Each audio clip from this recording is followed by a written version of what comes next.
Progress કિચનમાં આપનું 1 minute start. Hello મિત્રો, પ્રોગ્રેસ કિચનમાં આપનું સ્વાગત છે. તો આજે આપણે બનાવીશું મેથી દાણાની કોફી.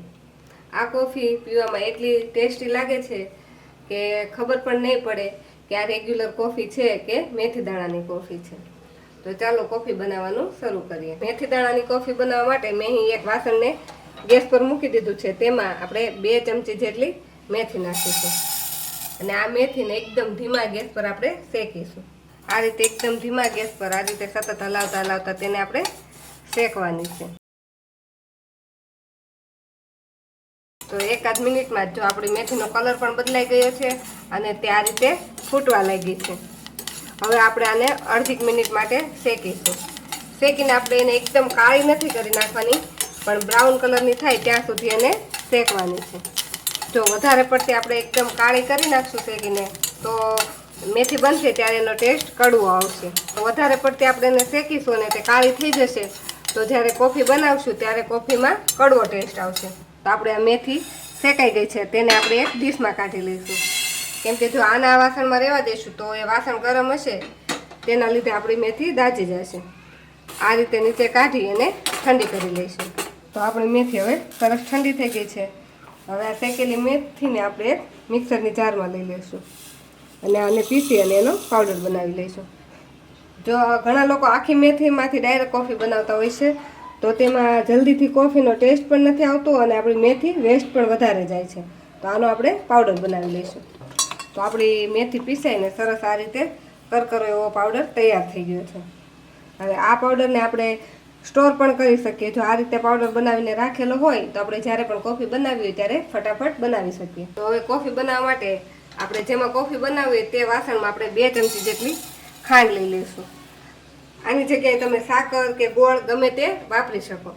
તમારે જેવી મીઠી કોફી જોઈતી હોય તે પ્રમાણે આપણે ખાંડ નાખવાની. આ ખાંડને આપણે પાણી નાખ્યા વગર ઓગાળવાની છે. એકદમ કેરેમલાઇઝ થઈ જાય ત્યાં સુધી એને ઓગાળવાની છે. તો આની જગ્યાએ તમે આ રીતે જે ચાનો ગોળ આવે છે તે ગોળમાંથી પણ કોફી બનાવી શકો. ધીમે ધીમે આપણી ખાંડ ઓગળવા લાગી છે, પણ આ ખાંડ ઓગાળતા હોય ત્યારે આપણે ગેસને એકદમ ધીમો રાખવાનો, જેથી ધીમે ધીમે ખાંડ ઓગળી જાય. નહીંતર ખાંડ જેટલી ઓગળી હશે ને તેટલી કાળી થઈ જશે, તેના લીધે કડવો ટેસ્ટ આવશે. ગેસ ધીમો રાખશો તો બધી જ ખાંડ ધીમે ધીમે ઓગળવા લાગશે. તમે જોઈ શકો છો કે આપણી બધી જ ખાંડ આ રીતે ઓગળી ગઈ છે. બધી જ ખાંડ સરસ ઓગળી જાય પછી તેમાં આપણે દૂધ નાખવાનું છે. તો આમાં મેં 1 કપ ભરીને દૂધ લીધેલું છે તે નાખીશું. આપણે જે ખાંડ હતી તેને આમાં ફરીથી આ રીતે હલાવશું એટલે બધી જ ખાંડ ધીમે ધીમે ઓગળી જશે. પછી આ રીતે એને હલાવશું એટલે બધી જ ખાંડ હતી જે કેરેમલાઇઝ થઈ હતી તે બધી આ દૂધ સાથે મિક્સ થઈ જશે અને આપણો જે કોફી જેવો કલર હશે તે આવી જશે. બધી જ ખાંડ હતી તે બધી જ દૂધ સાથે સરસ મિક્સ થઈ ગઈ છે અને ચમચીમાં ચોંટી હતી તે પણ આ રીતે હલાવતા બધી જ ફરીથી ઓગળી ગઈ છે. 1 થી 2 ઉભરા આવે ત્યાં સુધી આને આ રીતે આપણે ગરમ થવા દઈશું. હવે તેમાં આપણે જે મેથી દાણાનો પાવડર બનાવેલો છે તે અડધી ચમચી આપણે પાવડર નાખીશું. જો તમારે વધુ સ્ટ્રોંગ કોફી પીવી હોય તો તમે 1 ચમચી પાવડર નાખ્યા પછી આપણે એને 1 મિનિટ માટે આ રીતે ઉકાળીશું, જેથી જે મેથીની સુગંધ હોય તે આપણા દૂધ સાથે સરસ મિક્સ થઈ જાય. જો આપણે કોફી 2 મિનિટ માટે સરસ આ રીતે ઉકળી ગઈ છે અને તેમાં કોફીનો કલર પણ એકદમ નેચરલ કોફીનો કલર હોય તેવો આવી ગયો છે. હવે આને આપણે ગાળી લઈશું.